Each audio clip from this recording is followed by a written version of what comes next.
It was supposed to be just another school trip. Nothing special, nothing dangerous. April 17th, 2001, started like any other spring morning in Millstone County. The sky was a pale blue canvas brushed with soft clouds. Birds were chirping. Trees swayed gently in the morning breeze. Parents lined up outside the middle school parking lot, chatting casually with one another, sipping coffee, and taking photos with disposable cameras. Some parents looked tired, others emotional, but nearly all were proud. After all, this was a nature reserve trip, one of the most anticipated outings of the year, organized by the school's science department. A whole day of exploring local wildlife, streams, and caves awaited the students. The 30 children selected for the trip had earned it, either through perfect attendance, academic merit, or good behavior. For many of them, it was their first time leaving town without their parents. There was an electric buzz in the air, a mix of excitement and nervous anticipation. Kids carried backpacks stuffed with snacks, sketch pads, and cheap disposable cameras. Some wore brand-new hiking boots. Others held on to their favorite Lucky Charms.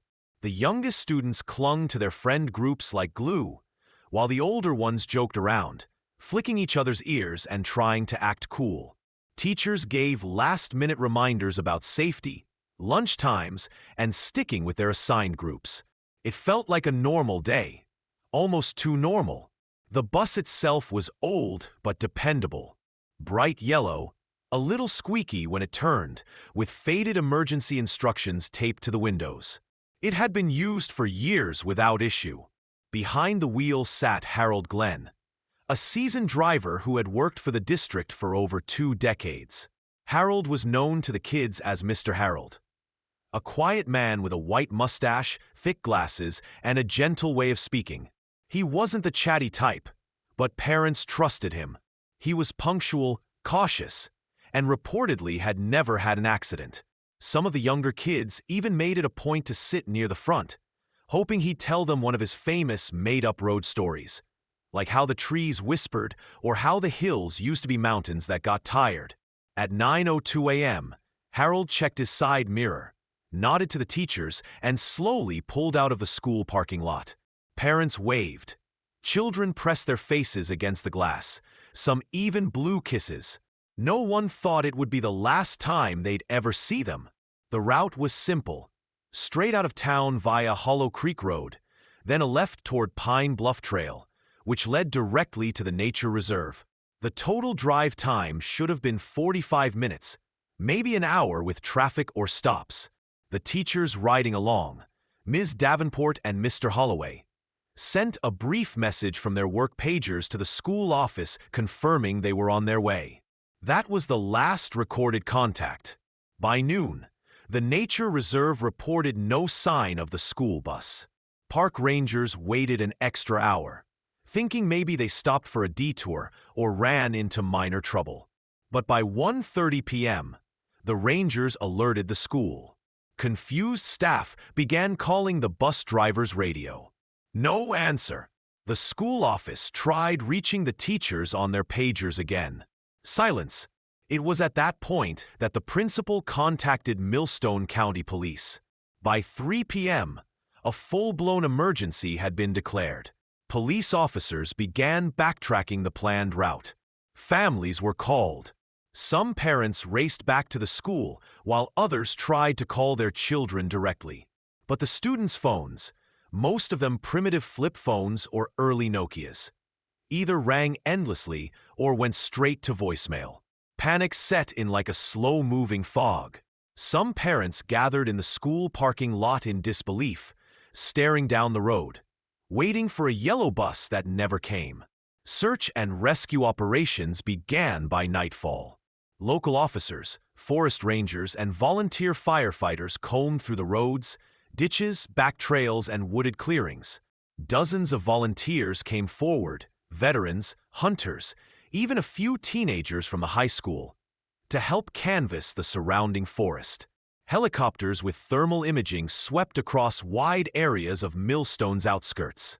Divers plunged into nearby lakes and muddy swamps, dragging the waters for any signs of wreckage. Nothing turned up. State troopers and FBI agents were brought in within 72 hours. They expanded the radius of the search to over 50 miles. At one point, they even pulled in scent tracking dogs from 3 counties over. The dogs picked up the trail just past the turn onto Pine Bluff Trail. But the scent stopped abruptly in the middle of the road. It was as if the bus had simply vanished into thin air. What made it worse was the complete lack of physical evidence. There were no broken branches, no damaged trees, no tire tracks skidding off the road into the woods. No glass, no clothing, no bus parts, no screams heard by locals. Just silence. Even traffic cameras showed no unusual movement that day. One caught the bus at 9:17 a.m. passing through Hollow Creek Junction, but it never showed up at the next checkpoint. Theories began circulating. Some said it was a mass kidnapping, meticulously planned by someone who knew the area well. Others believed the bus had driven off a hidden cliff into an undiscovered ravine. A few even whispered of supernatural explanations. Millstone had old legends, stories of spirits and vanished travelers that dated back centuries. But no one could offer a logical explanation, and without proof, all the speculation in the world couldn't bring closure. Days turned into weeks. The FBI scoured through Harold Glenn's background. No red flags. The teachers, too. Clean records, no motive. Psychics were consulted. Tip lines were flooded with false leads and hoaxes. The families of the students were left in a limbo that never ended. Too much evidence to forget, too little to understand. Eventually, the national media caught wind. News vans parked outside the school. Reporters stuck microphones in parents' faces. The town became infamous for one thing and one thing only: the disappearance of 30 innocent children and 3 adults in broad daylight, with no trace, no clue, and no goodbye. In the end, the only real answer anyone could give was silence, and silence has a way of rotting a town from the inside out. Millstone County changed overnight. One moment, it was a quiet, ordinary town nestled between wooded hills and lazy roads, where everyone knew everyone and school events were a cornerstone of the community. The next, it was a hollowed-out shell of itself, shaken by a tragedy so profound that even the sunlight seemed dimmer. Grief didn't just visit Millstone. It took up permanent residence. Parents who once sat side by side during PTA meetings, who carpooled for field trips and baked cupcakes for school fundraisers, began to drift apart. It wasn't intentional at first. It started with fewer smiles in the grocery store, averted gazes at church, awkward silences during community picnics. Conversations that used to be light and casual became strained, shadowed by what wasn't being said. The loss of 30 children and 3 adults wasn't just an incident. It was an open wound, and every person in town carried a piece of that wound with them. Bedrooms remained untouched. Some parents couldn't bring themselves to change the sheets or move a single toy. Others shut the doors entirely, sealing off the rooms like shrines. There were nights when a neighbor swore they heard music from a child's bedroom radio. Long since unplugged, grief became a rhythm in Millstone, a background hum that never stopped. The school where the missing children had studied operated for another year under intense emotional strain before being shut down for restructuring. But everyone knew the truth. No parent could bear to send their child back through those same doors. The hallways echoed with memories. The chairs felt empty even when filled. Teachers resigned. New hires never lasted. Eventually, the building was boarded up, standing as a ghost in the center of town, an abandoned monument to the inexplicable. Conspiracy theories started forming as early as the first week after the disappearance. In a town with so few answers, people turned to stories, to imagination, to speculation. Some said the bus had been hijacked and taken across the border. Others whispered about a hidden bunker in the forest or secret government experiments. A local blogger fueled rumors about Harold Glenn, the driver, being part of a doomsday cult. Posters showed up around town claiming the children had been chosen and were living underground. These ideas were often wild, unsupported, and even cruel. But in the absence of truth, even the absurd became a comfort. Then there were those who believed the bus had never existed at all. This group was smaller, mostly outsiders and online theorists, but they were vocal. They claimed the entire event was a mass delusion or elaborate cover-up. Some even believed the parents were actors, the kids made up the whole story a social experiment. This infuriated the real families. The suffering was real. The void left behind was undeniable. But fighting lies only exhausted them further. Most simply retreated, unwilling to relive the nightmare in public anymore. Over time, fingers pointed in every direction. The school district was sued, accused of negligence. Lawsuits fizzled without answers. Some parents turned on each other, arguing over which theory was most believable, which route should have been searched harder, who saw what last. There were bitter fallouts. Lifelong friendships turned to silence, support groups split into factions. As years passed, the pain didn't fade. It calcified. The authorities kept the case open for as long as public pressure allowed. Detectives rotated in and out. Boxes of evidence gathered dust in a climate-controlled room. Every few years, a new piece of technology would promise breakthroughs in search capabilities or forensic tracking. Drones scanned forest grids again. Old photos were run through new filters. But the results were always the same. Nothing. Not a scrap of clothing. Not a fingerprint. Not a signal. Eventually, even the media stopped returning calls. Despite the silence, the families never truly gave up. They organized vigils every April 17th, gathering at the edge of Hollow Creek Road. The last place the bus had been confirmed. They lit candles, recited names, released paper lanterns into the sky. Some years, the crowds were large. Other years, only a few parents showed up. Still, the ritual persisted. It was all they had left. Some wore pins with their children's pictures. Others clutched worn-out toys, bracelets, or scrapbooks. Tears came easily. So did the silence after the last name was read aloud. By the 10th year, hope began to dim. Even the strongest believers, those who held on to the idea that their children might still be alive somewhere, found themselves faltering. One father, once a vocal leader in the community, moved out of town without warning. A mother was hospitalized after suffering a nervous breakdown during a vigil. The pressure of waiting, of not knowing, was unbearable. They lived every day in a suspended state, unable to mourn, unable to heal. New families moved into Millstone, unaware of the full weight of its history. Their children played in unfamiliar streets, started new schools. Slowly, the town's surface began to resemble normalcy. A fresh coat of paint went up on the town square. New businesses opened, but to longtime residents, the shadows remained. Every school bus was a trigger. Every forest trail felt cursed. Every quiet morning carried a trace of the morning that began it all. Children who had been siblings of the missing grew up in the shadow of silence. Some resented the way their parents looked at them, like they were ghosts of someone else. Others became activists, fighting for broader search and rescue funding, missing persons databases, or better safety standards.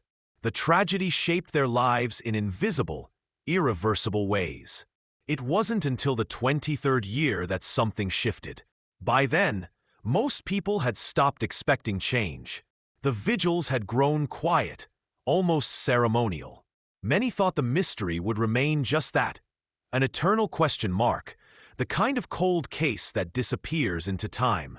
But on a seemingly ordinary day in early autumn, a wildfire broke out near the edge of Crater Ridge Forest, a natural occurrence sparked by dry winds and lightning. Fire crews rushed in, working around the clock to contain the flames.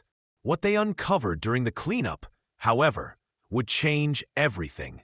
Hidden beneath charred trees and decades of overgrowth, buried under soil and roots, was the wreckage of a large vehicle. At first, the crew assumed it was an old logging truck or military vehicle lost long ago. But as they cleared away the debris, yellow paint emerged. Faded, scorched, but unmistakably that of a school bus. Word spread like lightning. Police were called in. DNA kits were rushed to the scene. Parents were notified. Some fainted. Others drove straight to the forest.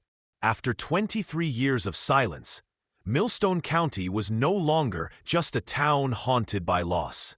It had become the center of a horrifying revelation, one that raised even more questions than it answered.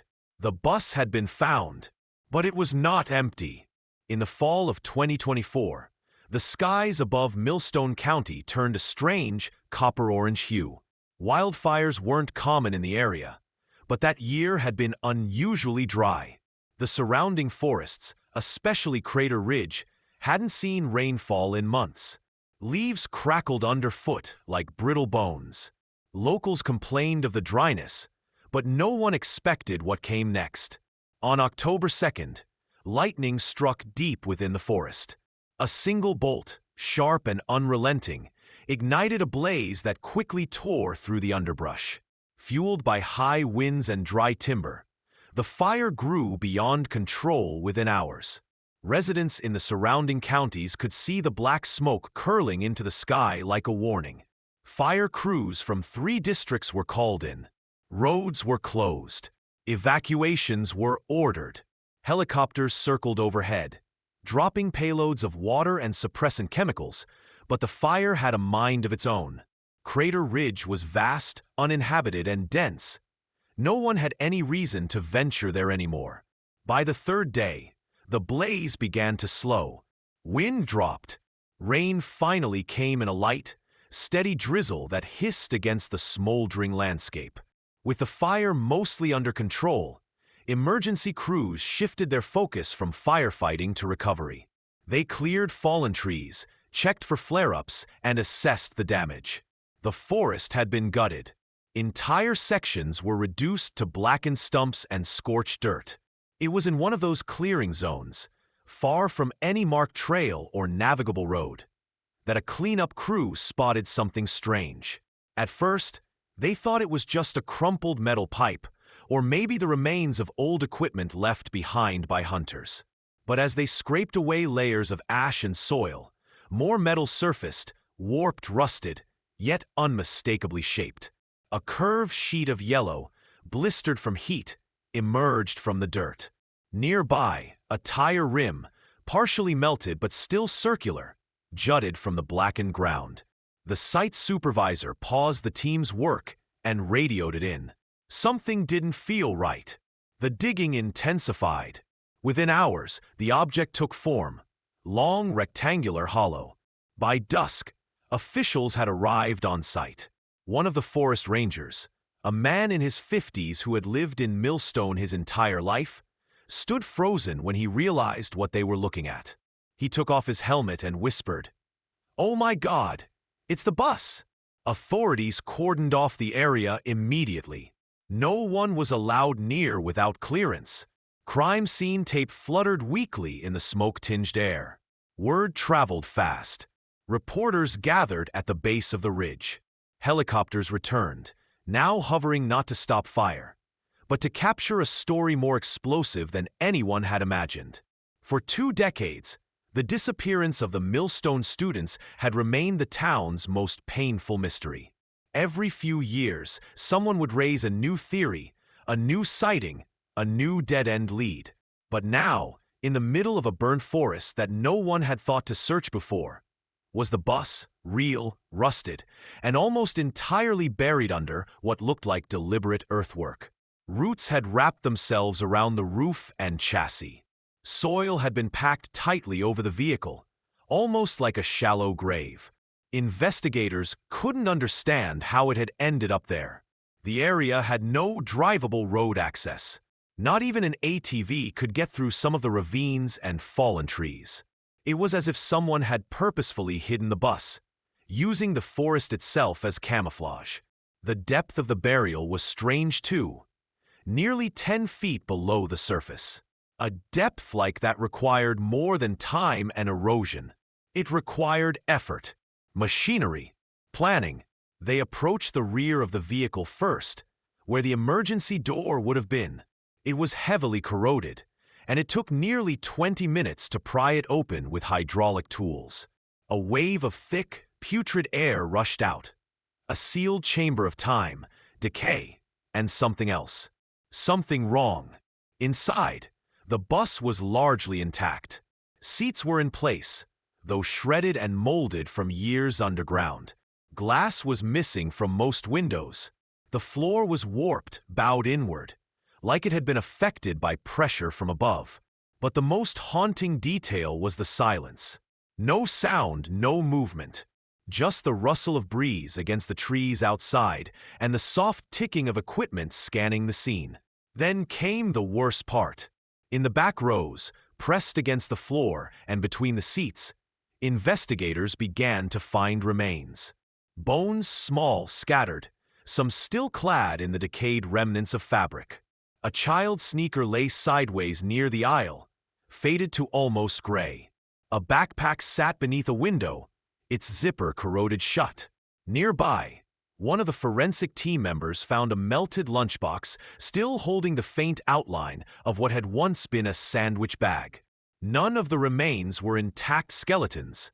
They were fragments, disturbed, broken. Some bones showed signs of scratching or pressure damage. One skull had what appeared to be deep scoring marks along the top. Investigators paused.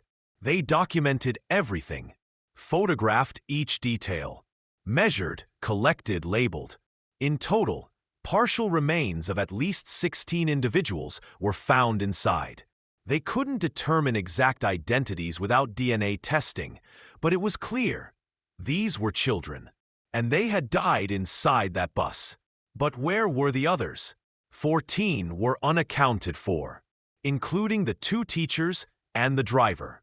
That many bodies, that kind of burial, would have required coordination. Yet no one had seen or heard anything, even in 2001. That part of the forest wasn't just remote. It was practically unreachable without intention. Even more disturbing was how undisturbed the bus was. No signs of animal intrusion. No roots forced through the windows.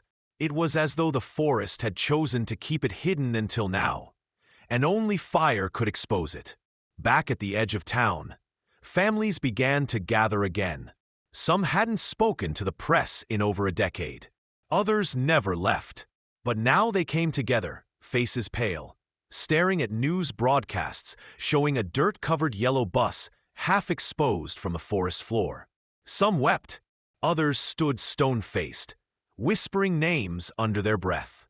Authorities refused to speculate on what had happened. Not yet. They promised full forensic testing.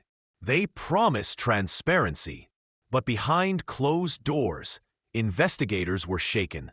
This wasn't just a missing persons case anymore. It was something much darker. Inside the bus, near the front seat, one of the officers found a notebook, weathered, warped, and stuck to the floor with grime, but still intact. The pages were wrinkled but readable. It wasn't Harold Glenn's. It wasn't a teacher's. The handwriting was childlike, nervous, shaky.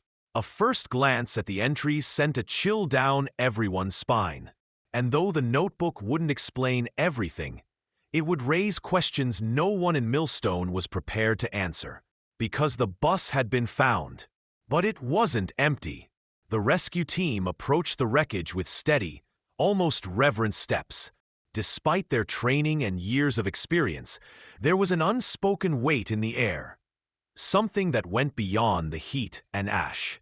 As they drew closer to the half-exposed vehicle, the full impact of time and decay revealed itself. The bus, once bright yellow, now looked like a relic dredged up from the underworld. Its windows were shattered, jagged glass glinting faintly beneath layers of soot. The frame had rusted through in multiple places, the roof warped inward from pressure and time. Bits of blackened foliage still clung to its surface. When they reached the rear, where the emergency door hung loosely from its hinges, a member of the team stepped forward with gloved hands and braced the frame. With a slow groan, the door creaked open. A wave of air rushed out, thick, rancid, and suffocating. It carried the scent of rot, mildew, and something else far older. The crew recoiled instinctively. For a few seconds, no one said anything. One firefighter silently made the sign of the cross. Another reached for a mask. The interior was dim, barely lit by the sun filtering through cracks and gaping holes in the roof. Dust floated in the air like mist, disturbed only by the first few footsteps that crossed the threshold. The floor sagged slightly with weight, groaning beneath their boots. The aisle, once lined with orderly seats filled with chattering kids, was now a tomb. What they found inside was not just tragic, it was unbearable. Scattered across the back half of the bus were bones, small, brittle, and unnervingly delicate. Some had clearly been moved, disturbed either by time or by something else. Others remained eerily intact, still nested inside the remnants of tattered school uniforms.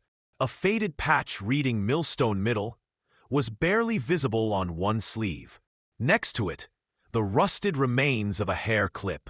A child's drawing, crumpled and yellowing, had somehow survived between the seat cushions. Two stick figures holding hands under a sun, one labeled me and the other Mom. Backpacks were strewn across the floor and tucked beneath seats.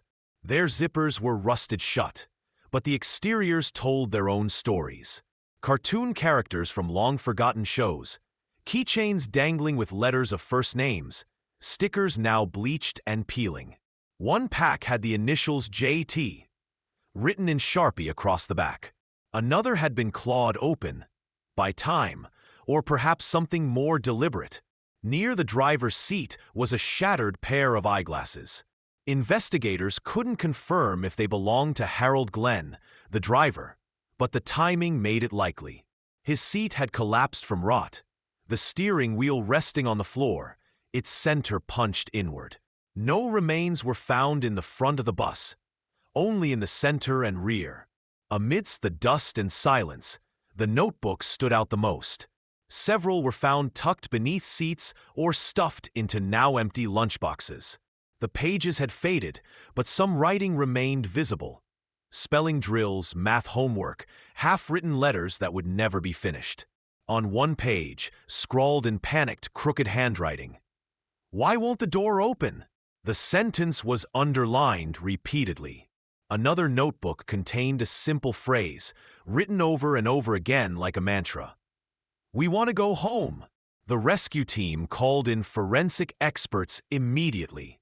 They photographed every angle, mapped the position of each item, and treated the interior like the sacred evidence it was. Every bone, every scrap of fabric, every misplaced object was logged and handled with care. They worked in silence, with hushed voices, each of them aware they weren't just handling remains. They were handling memories, lives. After weeks of examination and testing, DNA results began trickling in. 16 students were confirmed through partial remains and items matched to school records. 16 children, aged between 11 and 13, had died on that bus. Some had likely died early, perhaps within days of the initial disappearance. Others, based on decomposition patterns and environmental impact, may have lasted weeks. It was an unbearable realization. The scene wasn't just a mass grave. It had been a slow death sentence. But those findings only raised more questions. Because by every record, by the roster file that day, by teacher logs, by parent testimonies, there were 30 students on that bus. And now, with 16 accounted for, 14 were still missing. That single fact sent a wave of dread through everyone involved in the investigation. Where were the others? Could they have escaped? If so, why had no trace of them ever surfaced? Why had none come forward in all these years? No sightings, no reports, no bodies found elsewhere. It made no sense. Forest rangers, detectives, and rescue experts revisited every angle. Could they have been taken? Could someone have removed them? After death, or more disturbingly, while they were still alive. There were no signs of forced exits. No footprints outside. No broken branches indicating someone had left the area. The forest, especially before the fire, had concealed everything too well. If there had been a trail, time had swallowed it long ago. Then there was the matter of the injuries. Many of the bones showed signs of distress, fractures, stress lines, even gouges. Forensic analysts couldn't definitively say whether they were post-mortem or not. Some markings resembled animal activity. Others didn't. One skull in particular had deep scratches, parallel lines that couldn't be easily explained by tools or weathering. They looked intentional. This opened a darker line of thinking. Was something out there with them? Had the children been hunted? Held? Separated? Families demanded answers, but investigators had so few.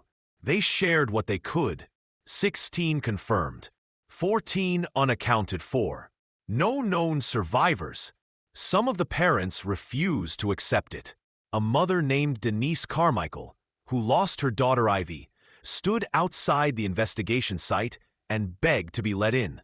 She screamed that Ivy had always been clever, always brave. That maybe, just maybe, she was still out there, grown, waiting to be found. Other families mourned quietly. A father lit a candle each night on his porch, one for each name read at the original vigil. He added no more than 16. Meanwhile, investigators began to notice a disturbing pattern.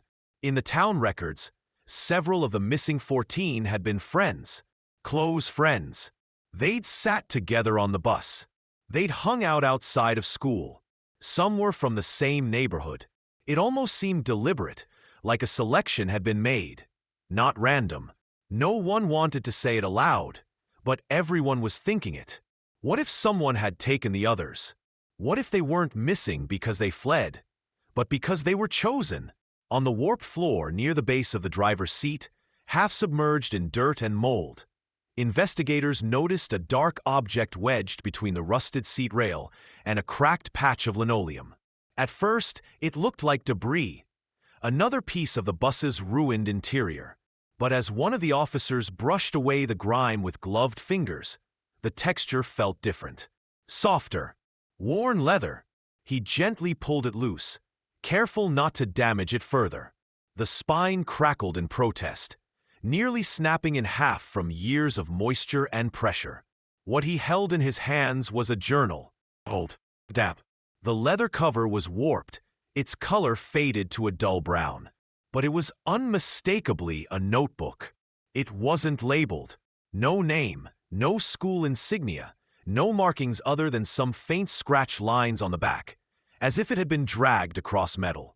But as soon as they opened it, they knew it didn't belong to Harold Glenn. The handwriting was uneven and uncertain. Every letter formed as if by someone just learning how to write or writing in a rush. And the first page was written in blue ink, with thick strokes that bled slightly into the page. It read, April 17th. Field trip today. We're going to the lake. Harold brought candy. A small smile crept onto the forensic officer's face before quickly fading.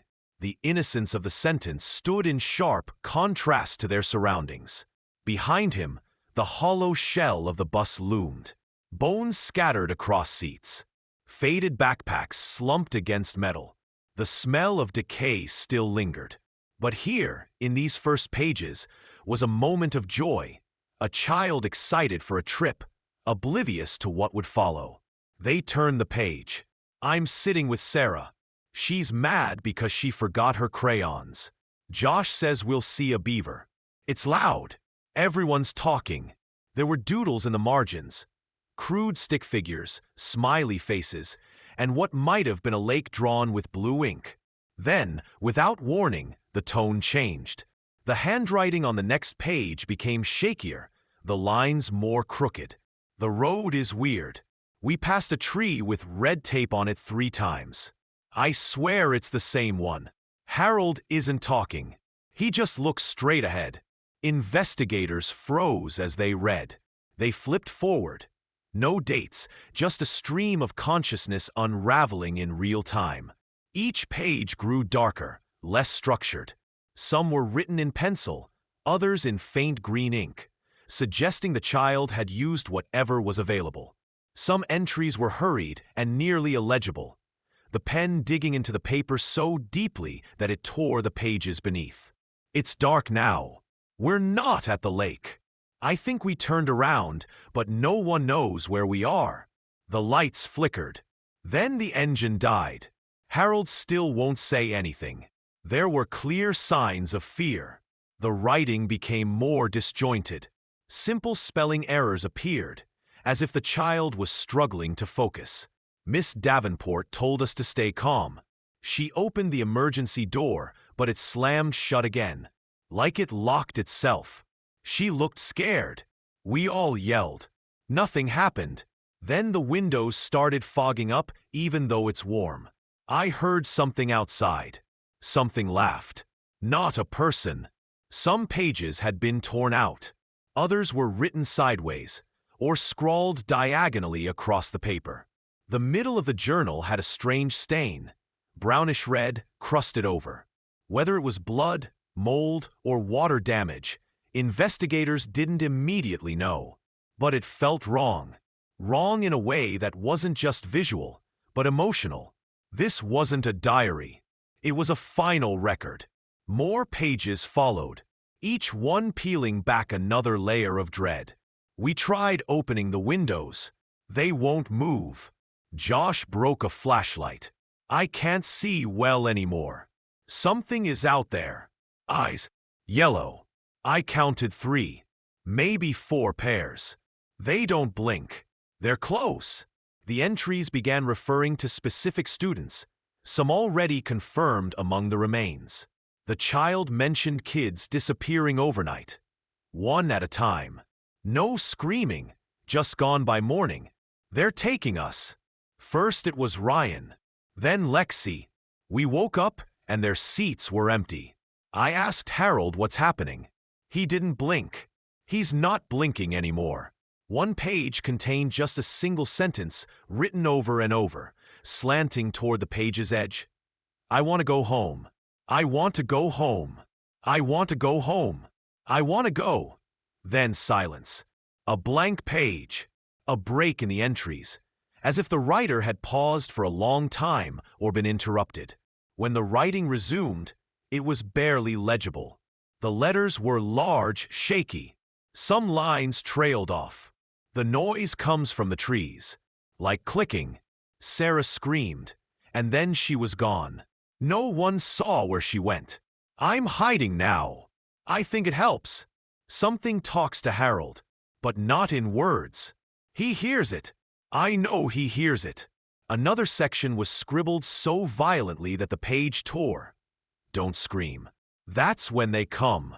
The very last entry was scrawled in dark pencil, barely readable under the smudges of what might have been soot or tears.